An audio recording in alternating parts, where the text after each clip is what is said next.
Nous sommes arrivés au 26 mai 2025 et ça correspond en gros à l'entrée de Saturne en Bélier.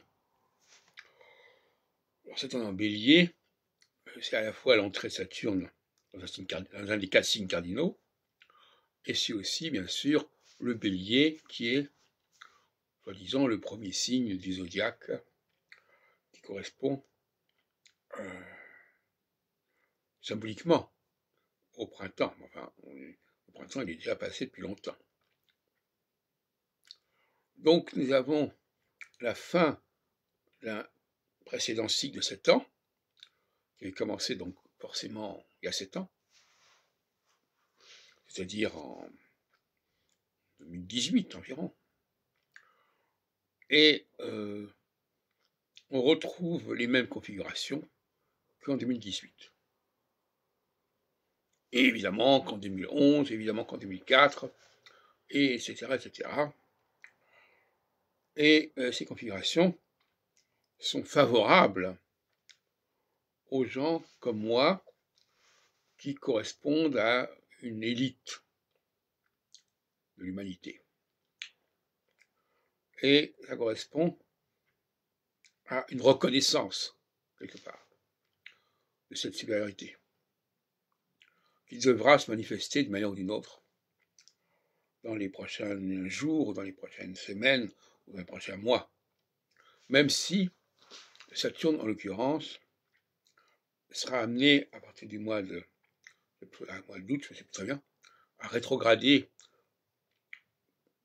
en Poisson pour n'arriver à nouveau en Bélier qu'en 2026. Alors, je ne sais pas comment on peut interpréter ce genre de va-et-vient comme ça, si ça aura des répercussions ou pas. En tout cas, en attendant, nous sommes bien entrés dans ce processus qui devrait constituer un anticorps, selon l'expression que j'ai utilisée récemment, un anticorps contre les aberrations de la phase Recède qui a régné depuis 3 ans et demi. Puisque la période de 7 ans est divisée en 2 phases de 3 ans et demi. L'une dîne, l'autre Recède. Ça, vous le savez si vous suivez mes émissions. Donc,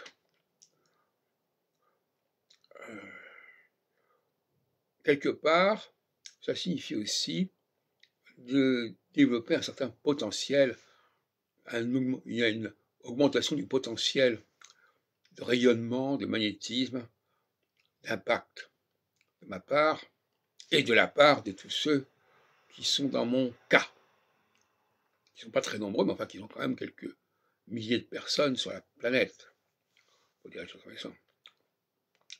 Ce qui n'est pas énorme par rapport aux milliards de personnes. Et donc, j'attends avec impatience et en étant assez intrigué comment les choses vont se développer, parce que depuis un certain temps, il n'y a pas eu de manifestation majeure de la part d'éditeurs, de la part d'organisateurs de colloques, de la part de responsables de collectifs qui auraient pu s'adresser à moi. En revanche, sur le plan Internet, il y a effectivement eu pas mal d'adhésions et de contacts qui ont été faits et qui m'ont touché. Ce sont des signes annonciateurs peut-être de quelque chose.